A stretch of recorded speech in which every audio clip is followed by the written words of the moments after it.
Right now, you are living inside the most connected civilization in the history of the world. Food, money, and information cross the planet every second. You think it is permanent. So did they. 32 centuries ago, on the coast of what is now Syria, a man sat in a burning city. He pressed a final message into wet clay. He was a royal scribe. The city was called Uluburun, and he was running out of time. Outside, the harbor was in flames. The enemy had come from the sea, and no one had seen them coming. The scribe kept writing, a desperate letter from his king, begging a neighbor for help. We know exactly what it said because the letter survived. The enemy ships came, it reads. My cities were burned. They did evil things in my country. And then the most chilling line of all? The country the king wrote is abandoned to itself. The letter was never sent. The fire that destroyed Uluburun reached the room where it lay drying and baked the clay as hard as stone. A cry for help, sealed forever by the same flames that answered it. We dug it out of the ashes 3,000 years later. And here is the part that should stop you cold. Uluburun was not alone. Within a single human lifetime, almost every great city in the eastern Mediterranean burned. Not one kingdom, not one war, an entire world. The mighty Hittite Empire gone. The golden palaces of Mycenae, the Greece of legend, gone. The rich trading cities of Cyprus and the Levant, gone. Even Egypt, the eternal kingdom, was brought to its knees. Cities that had stood for centuries collapsed into ash in the space of 50 years. And then something almost unimaginable happened. The survivors forgot how to write. An entire region, literate and sophisticated, bound together by trade, fell so hard that the very skill of writing vanished for 400 years. The lights went out across the ancient world. Historians call it the First Dark Age. So ask yourself the question that has haunted archaeologists for 100 years. What could possibly do this? What force could erase a dozen civilizations at once and leave almost no explanation behind? The survivors left us a single clue, a name. They blame mysterious raiders who came from the water. They called them the Sea Peoples. And to this day, we still do not know who they were. Were they an army? Refugees? A flood of the desperate? The most powerful empires on Earth were terrified of them. And then, like a wave pulling back from the shore, they vanished from history too. But the deeper you look, the stranger this gets.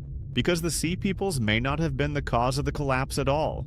They may have been its victims, running from something far bigger. And that something, the real killer, looked a lot like the threats hanging over our own world right now. This is the story of how a golden, connected civilization died almost overnight, and what it tells us about ours. To understand the fall, you first have to see how high they had climbed. Because the late Bronze Age was not primitive, it was glorious. 34 centuries ago, the Eastern Mediterranean was a web of superpowers, trading and talking across thousands of miles. There was Egypt at the peak of its power. There were the Hittites, ruling an empire across modern Turkey from a mountain capital. There were the Mycenaean Greeks, the Babylonians, the Assyrians, the Kingdom of Cyprus, and the merchant cities of the coast. And we have their letters, actual diplomatic mail between kings written on clay, dug out of the sands of Egypt. In them, the most powerful men on earth address each other not as rivals, but as family. My brother, writes one king to another. They trade gold and chariots, they marry each other's daughters. And the engine under all of it was trade.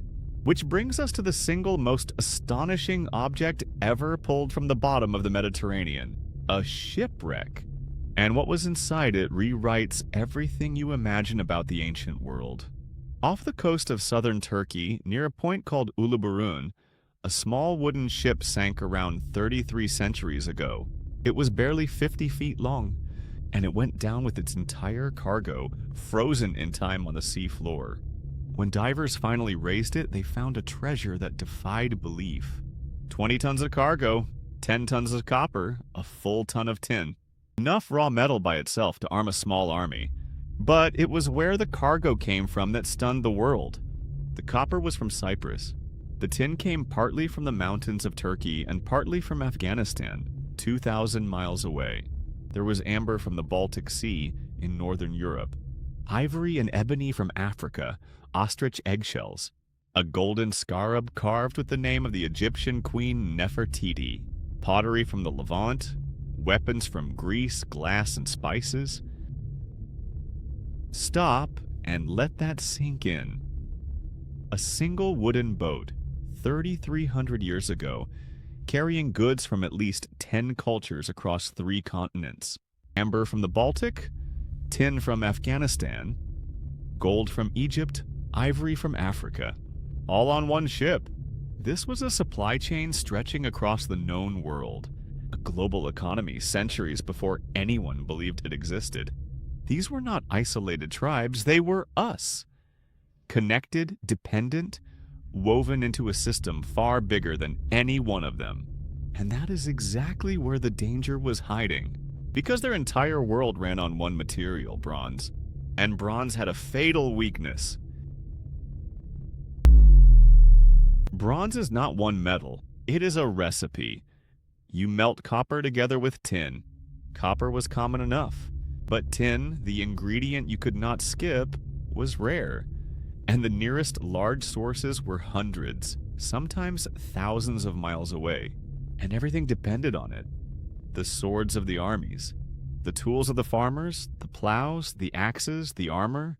No tin meant no bronze. No bronze meant no weapons, no economy, no power. So look at the trap they had built without ever realizing it. Every palace, every army, every kingdom in this glittering world relied on a fragile web of long-distance trade to deliver one rare metal from the far edges of the map. As long as the ships sailed, the system thrived. But a system this connected hides a deadly cost.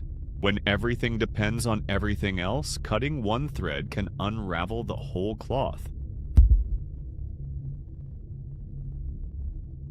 So here's the question at the heart of this story.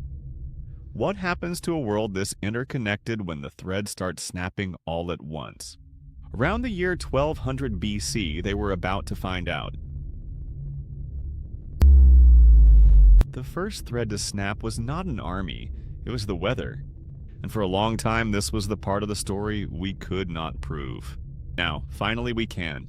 Modern science has cracked open the climate of the ancient past. Researchers drilled into old lake beds and pulled up cores of mud, layer by layer, year by year. Trapped inside was pollen, a fossil record of which plants grew and when. And the pollen told a terrifying story. Beginning around 3,200 years ago, the eastern Mediterranean dried out.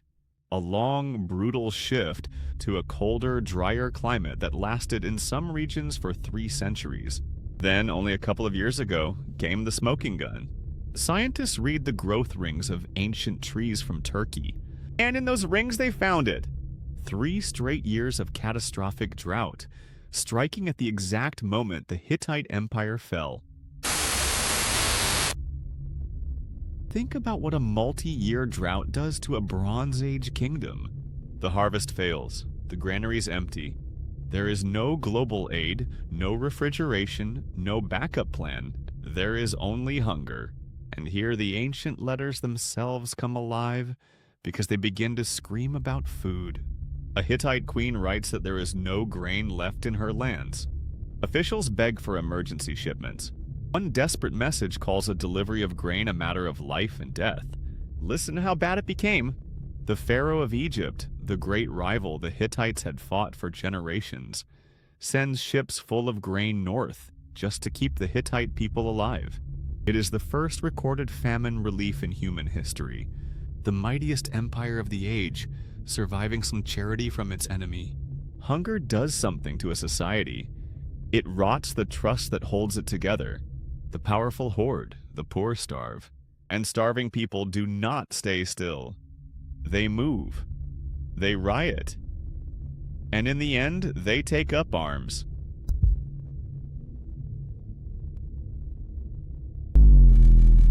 Now watch the dominoes fall. As the drought deepened, the great Hittite capital, a fortress city of 40,000 people ringed by miles of stone walls, began to die. And what archaeologists found there is one of the eeriest discoveries in the ancient world. The capital was burned. For decades, everyone assumed raiders had sacked it, but a closer look revealed something stranger. Before the fire, the city had already been abandoned. The royal archives were carefully buried, the treasures were gone. The Hittites, one of the great powers of the age, appear to have packed up and walked away from their own capital before the end. They saw it coming. The king evacuated the elite, the scribes, the sacred records, and left the poor behind to scavenge in a dying city. By the time anyone set it on fire, the mighty capital was already a ghost town. And the last Hittite king, the man who gave the order to abandon everything, simply vanishes from history. We do not know how he died. We do not even know where he went.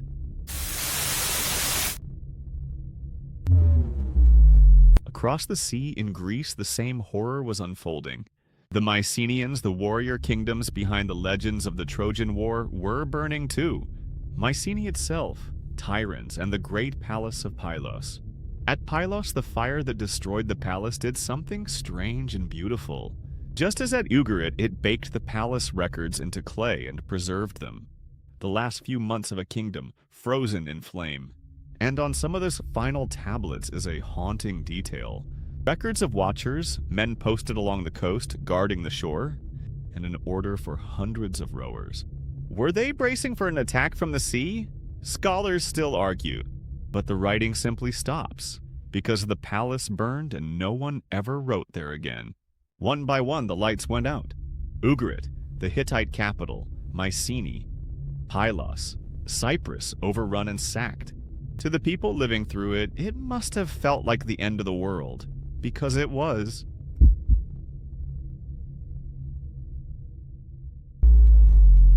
And now we return to them, the shadow over this entire story. The mysterious enemy the survivors blamed for everything. We know they were real because of one source above all others, the only superpower that survived to tell the tale: Egypt. On the walls of a great temple, a pharaoh named Ramesses III carved a warning to the future. It is one of the longest inscriptions ever found in Egypt, and it describes a catastrophe rolling toward his kingdom like a tidal wave. The foreign lands, he wrote, made a conspiracy. All at once, the nations were uprooted and scattered by war. And then the line that says everything. No land the pharaoh records could stand before their arms. He lists the kingdoms already swallowed by the storm. The Hittites, Cyprus, the cities of Syria, wiped away one after another, a wall of fire rolling across the world. And it was coming straight for Egypt.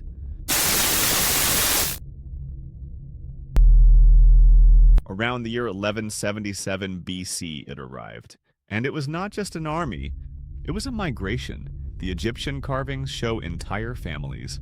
Men, women, children, riding in ox carts, moving by ship, carrying everything they owned. These people were not raiding for treasure, they were searching for a new home. And they would take Egypt if they could. Ramesses met them in two great battles, one on land and one at sea. The sea battle was fought in the mouths of the Nile. The pharaoh did something clever. He lined the riverbanks with ranks of archers and lured the enemy fleet into the narrow waters. As the invaders crowded into the delta, the Egyptians rained arrows down from both shores, then closed in with grappling hooks and dragged the enemy ships under. In brutal close-quarters fighting, the great wave finally broke. Egypt held. But the victory was a kind of slow suicide. The war so drained Egypt that within a few generations, the new kingdom, the Egypt of the pharaohs at its height, slid into decline and never truly recovered. Egypt won the battle. It did not survive the war. And now the central mystery. The question that has obsessed historians for more than a century. Who were they? Who, in the end, were the Sea Peoples? The Egyptians left us names for the groups in the coalition. Strange names of strange peoples. and those names connect to half the ancient world. One group, the Peliset, almost certainly became the people the Bible calls the Philistines, the same name that thousands of years later became the word Palestine. Other names may point to early Greeks, to Sardinians, to peoples scattered all across the Mediterranean. The Sea Peoples may never have been a single nation at all. They may have been a coalition of the desperate. Refugees and raiders from a dozen shattered homelands, fused by catastrophe into a force that toppled empires. Which leads to the most unsettling idea of all. What if the Sea Peoples were never the true cause of the collapse? What if they were fleeing the same drought, the same famine, the same chaos that was destroying everyone else? Not the monsters who ended the world, but refugees running from a world that had already ended behind them. So we are left standing in the ashes of a dozen civilizations, holding a list of suspects. For decades, historians hunted for the single cause. The one killer. And the truth turns out to be more frightening than any single villain. Suspect 1. Climate. The great drought that emptied the granaries and turned neighbor against neighbor. Suspect 2. Famine and the collapse of trust that always follows it. Suspect 3. The Sea Peoples, whoever they were, cutting the trade routes and burning the ports that carried the tin and the grain. Suspect 4. Earthquakes. This region sits on violent fault lines, and there is evidence that a cluster of major quakes struck in this very window, toppling walls and palaces. Suspect 5. Revolt from within. Ordinary people crushed by hunger and a top-heavy ruling class, finally tearing down the palaces that had failed them.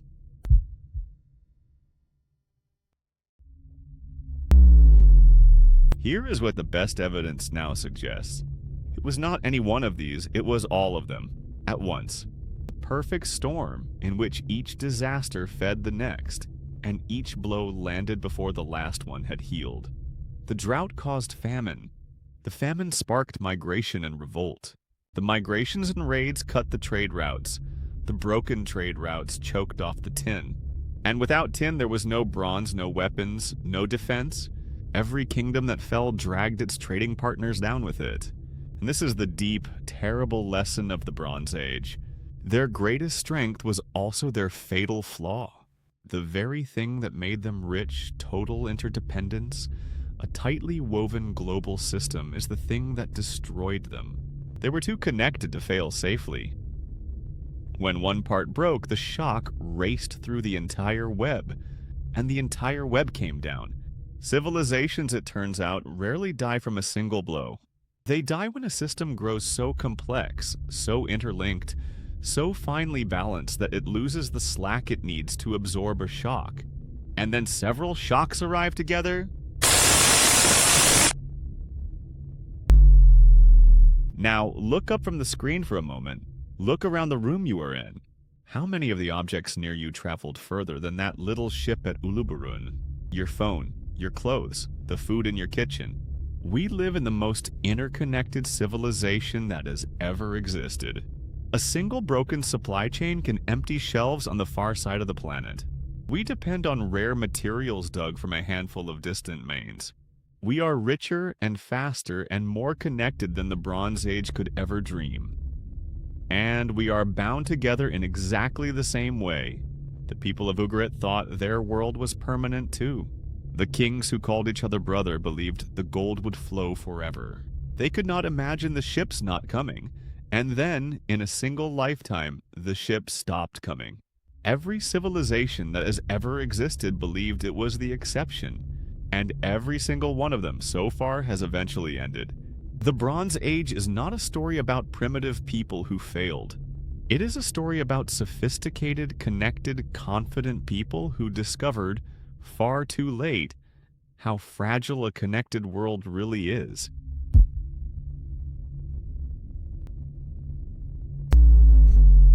When the fires finally cooled, the world that emerged was almost unrecognizable. The palaces were gone, the trade networks were gone, the kings were gone, and for 4 centuries across much of this region, the written word fell completely silent. In Greece, the loss was so total that people forgot the Golden Age had ever happened. They forgot how to write. The great Mycenaean ruins became so massive and inexplicable that later Greeks decided giants must have built them. The memory of that lost world survived only one way: as story, as legend, whispered around fires for generations. The kings, the heroes, the burning cities, they did not vanish completely, they became myth. Centuries later, a poet we call Homer would sing of a great war and a golden age of heroes. The Iliad and the Odyssey are, in part, an echo of the world the collapse destroyed. And slowly out of the ruins, something new was born. The Age of Bronze was over. People turned to a metal that did not need those broken trade routes: iron. Iron ore was almost everywhere. You no longer needed a 1,000-mile supply chain to forge a blade. The Iron Age had begun, and writing returned but transformed. The clumsy old palace scripts were gone. In their place spread a simple, flexible new invention carried by the traders of the coast: an alphabet. The distant ancestor of the very letters on your screen right now. From these ashes in time would rise classical Greece, philosophy, democracy, the foundations of the world we still live in. The collapse did not only destroy. Like a wildfire tearing through an old forest, it cleared the ground and let something new grow. That is the final, strange truth of the Bronze Age collapse. It was an ending so complete it erased a civilization from living memory. And it was a beginning. The violent, fertile darkness out of which our own world was slowly born. 3,000 years ago, a scribe in a burning city pressed a final message into clay and never got to send it. The country, he wrote, is abandoned to itself. He could not have known that the fire destroying his world would preserve his words, or that we would read them all these centuries later as a warning. The ship stopped coming, the lights went out, and a golden, confident, connected world learned how quickly everything can fall. The question Ugarit leaves us with is not whether it could happen again. It is whether we would see it coming, when we are so certain, just as they were, that our world will last forever.